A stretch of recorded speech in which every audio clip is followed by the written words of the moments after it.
anywhere. Show me the past. You could go, well, let me go to my phone. Let me show you these pictures. But those are just pictures. Show me the past, the real deal, the thing.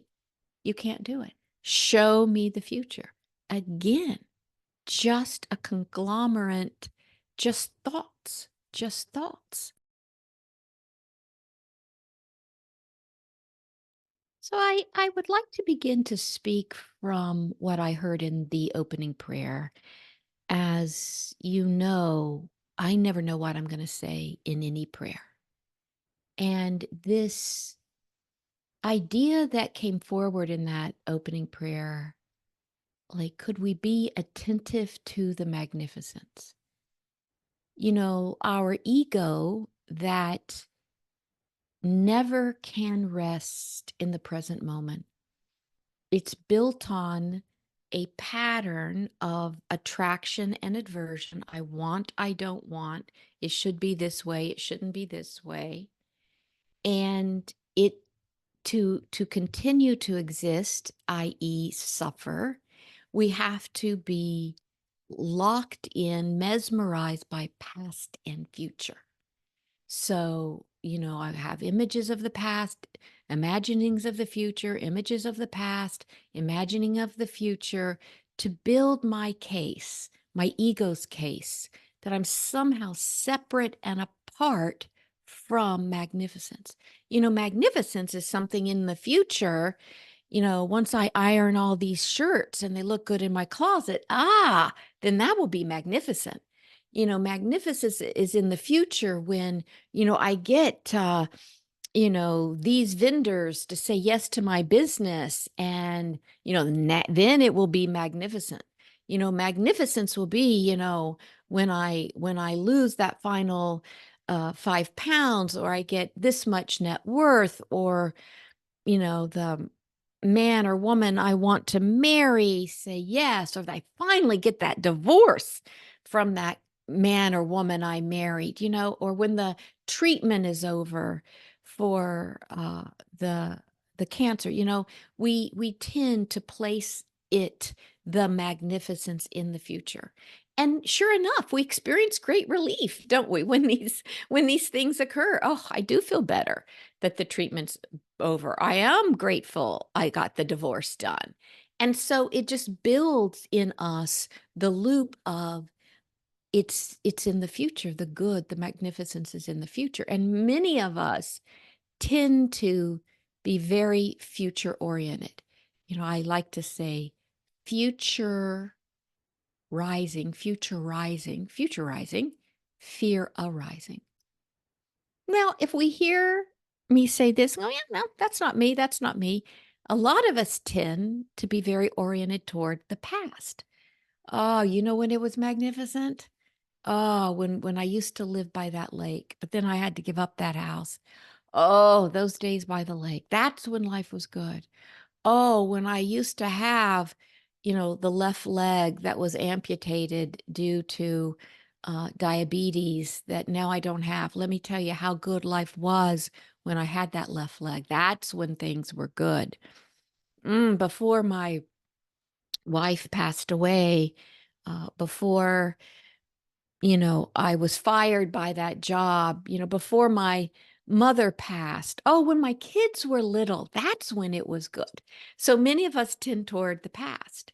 And I do think we have tendencies to be future versus past. Now, every single one of us who is living life through the suffering capacity of the ego, we're bouncing back and forth. I'm just saying we have a tendency to go one or the other. My husband is past all the way. I'm future all the way. I remember when we were dating, we were sitting like in front of the ocean near Malibu in California. And we were literally neither of us were listening to one another. We were having conversations with ourselves in the presence of others. And I was saying something like, that place right there would be an amazing place to have a home, right? I'm in the future. And he's going, when I lived in Santa Monica, da, da, So, past, future, past, future. So what we want to out today, what we want to have a revelation of, what we want to like really get today is that all magnificence is in the here and the now. The past is an illusion. What is the past? It's a bunch of thoughts that I think that bring images to my mind. But it's the past is over. It doesn't exist anywhere. Show me the past. You could go, well, let me go to my phone. Let me show you these pictures. But those are just pictures. Show me the past, the real deal, the thing. You can't do it. Show me the future. Again, just a conglomerate, just thoughts, just thoughts. So it's this, we keep getting on these thought trains, the thought train taking us to the future, the thought train taking us to the past. But what about here now? Now, what the ego, and when I say ego, it's like who I take myself to be, this thought loop. It would have me be that the present moment is meh, meh. Who has time for the present moment? Ah, the present moment would be boring. If I considered the intelligence and the magnificence within this one pinky finger, I'm moving my finger on the screen. That's not interesting. Give me some good gossip. That would be interesting, you know? But do you realize just your pinky finger, how magnificent that is? So, one of the things we want to bow to in our prayer work is that we're willing to be interested in true magnificence, because the magnificence is only here and now. We don't want to get fooled by the ego that says it's when, then. Payday's coming, not today, but later. Or, well, you remember that nice time you had? That was it. Just remember that. It's always in the present. It's in your breath. It's in what you see. It's in what you hear. So the more we live in the consciousness of answered prayer, the more we live in alignment with our actual wholeness and completeness, it's really living more from the immediacy of the senses. Like, what are you hearing right now? Listen. What are you seeing?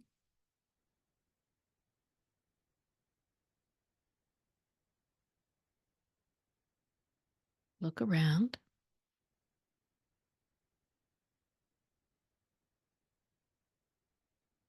What are you feeling? I mean, in the body, like, see if you can feel where you're sitting, your body. And then it's what we're tasting, what we're smelling. And the more we let the sense gates be the portals through which we live, we begin to allow what I would call like a deeper operating system. It's the operating system of love. Our mind gets very clear and uncluttered. And then we just find ourselves following the simple instructions. Oh, call this person, email this person back, go for a walk, take a nap, eat breakfast. Like, it's the downloads are so simple and we're in the present. And this is why I love that quote so much, as I've said, I don't know how many times here, by Byron Katie. In my world, all my prayers are answered. They're not answered later, they're answered now. Like, if you let your mind be present, not futurizing, but look at the answered prayers within your current field, your current view, your current field that the sentences give you. I notice I have pierced ears, and I see some of you that I see through the Zoom screen have pierced ears. You know, that was like a prayer at one time. I was a teenager. I wanted pierced ears, and like, I've got them. Here they are. I've got these pierced ears. if I was living in my world, all my prayers were answered, this wouldn't be taken for granted. The delight I had when I did not get pierced ears at 16. I think I was in college. Everyone had pierced ears before I did. And so much so that I wanted to stay unique and not have them. In fact, now I'm remembering, I even went to work as a TV news reporter with clip-ons. They hurt. They really hurt. And then I eventually joined the crowd and got the pierced ears. Not that you need to know that. But my point is, when you're living in the present, you kind of become an archaeologist of what is another answered prayer. The pierced ears was an answered prayer when I finally decided to do it and got them done. So just what's answered prayer right where you are? And that's where we want if our minds are searching anywhere, we want our minds searching for the fulfillment, searching for evidence of my cup runneth over, searching for the answered prayer consciousness that you're living in. Now, this has incredible benefits, not only to our health in terms of living free and more free of stress, worry, all those things, but it also builds faith. It builds faith. Like, I trust in the movement of prayers fulfilled. So, what came up in our opening prayer that we're wanting to, and I'm inviting you and myself to meditate in, is magnificence. Magnificence. All magnificence is here now. Mind wants to take us out. Our spirit wants to bring us in. That mind of ours wants to rest in the heart. I also want to read a quote I really loved this morning. And I really feel like it's so beautiful. It's by Jeff Foster, a spiritual teacher. And he says, so much of our precious life force, our prana, our chi, our sacred energy is spent on the Sisyphean task of pushing feelings away, trying to make them go elsewhere. But where would they go? For even the underworld is within us. So much creativity is released. So much relief is felt when we break the age-old pattern of self-abandonment, go beyond our fearful conditioning, and try something totally new, staying close to our feelings, not pushing them away as they emerge in the freshness of the moment, looking for their true home, which is our own hearts. So I want to speak this in relationship to what we're talking about in terms of the magnificence being in the moment. When I began my spiritual training, uh, really formally, in the late 1980s, it was very much the cutting edge thing to push your feelings away. Like, I really thought that, don't feel that, don't think that, I was so dualistically oriented. There was a spiritual way and there was a human way. And my spiritual teacher at the time, he doesn't do this anymore, Michael Beckwith of the Agape uh, International Spiritual Center. I remember often he would say, that's just your humanness.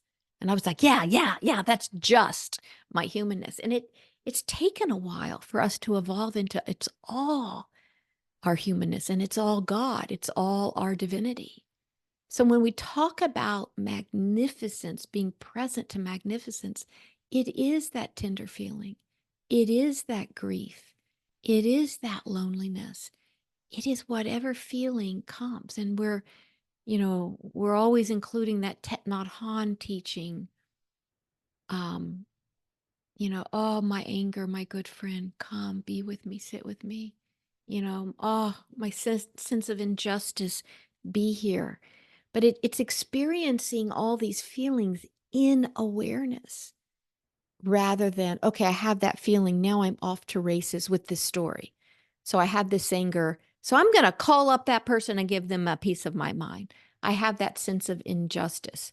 Okay, I'm going to get in an argument with so and so who did me wrong. It's like to really experience that it's all sacred. It's all sacred. And I heard another Thich Nhat Hanh quote. Um, this, Vietnamese monk who passed in some recent years. But I had never heard this one before. And he said something like, and I'm paraphrasing, um, something like, we're told the miracle is walking on water, but the real miracle is walking upon the earth. The real miracle is walking on the earth. You and I are the real miracle. The real magnificence is here and now, and it includes everything. My feelings, my sadnesses, my tears. To love it all, the holiness and the sacredness of the human can't be divided from that of the divine. So please feel free to raise your hand. I'm Angela Montano. This is Prayer on the Air. You can go to my website and you can sign up for the live Prayer on the Airs, which occur at 10 a.m. Pacific Standard Time, Monday mornings. That email did not go out this Monday morning because there was an error in the server that service does that, but we still have enough of us here to do Prayer on the Air anyway. And just a reminder to everyone and to those of you who may be signing up to come to Prayer on the Air Live, it's the same Zoom link every single Monday. I send out the email just as a courtesy so you can press the link and pop on. But if you cut and paste that link in your calendar, 10 a.m. Pacific Standard Time, Monday morning, whatever time that is, wherever you are, you'll always have an entrance into our Prayer on the Air